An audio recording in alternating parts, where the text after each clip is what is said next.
प्राचीन काल में एक गरीब पुजारी हुआ करता था। उस पुजारी की मृत्यु के बाद उसकी विधवा पत्नी अपने भरण पोषण के लिए पुत्र को साथ लेकर भीख मांगती हुई शाम तक घर वापस आती थी। एक दिन उसकी मुलाकात विदर्भ देश के राजकुमार से हुई, जो कि अपने पिता की मृत्यु के बाद दर दर भटकने लगा था। उसकी यह हालत पुजारी की पत्नी की देखी नहीं गई। वह उस राजकुमार को अपने साथ अपने घर ले आई और पुत्र जैसा रखने लगी। एक दिन पुजारी की पत्नी अपने साथ दोनों पुत्रों को सांडिल्य ऋषि के आश्रम में ले गई।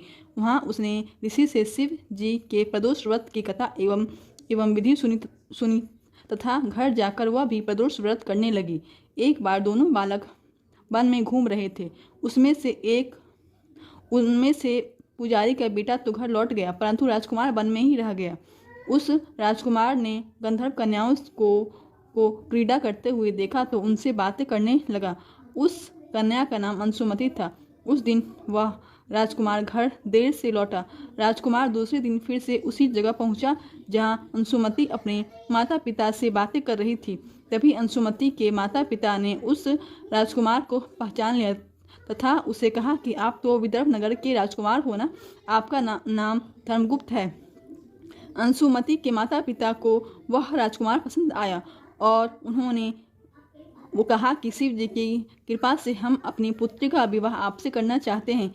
क्या आप इस विवाह के लिए तैयार हैं? राजकुमार ने अपनी स्वीकृति दे दी तो उन दोनों का विवाह संपन्न हुआ।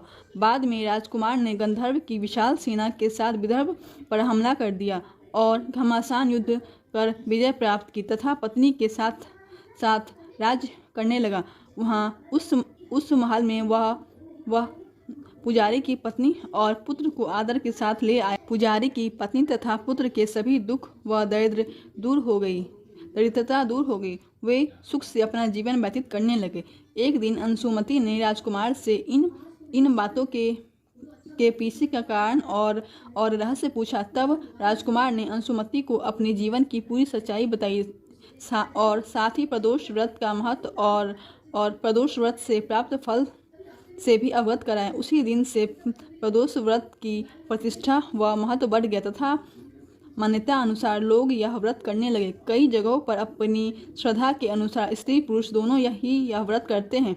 इस व्रत को करने से मनुष्य के सभी कष्ट और पाप कष्ट नष्ट होते हैं। मनुष्य को अभीष्ट प्राप्ति होती है।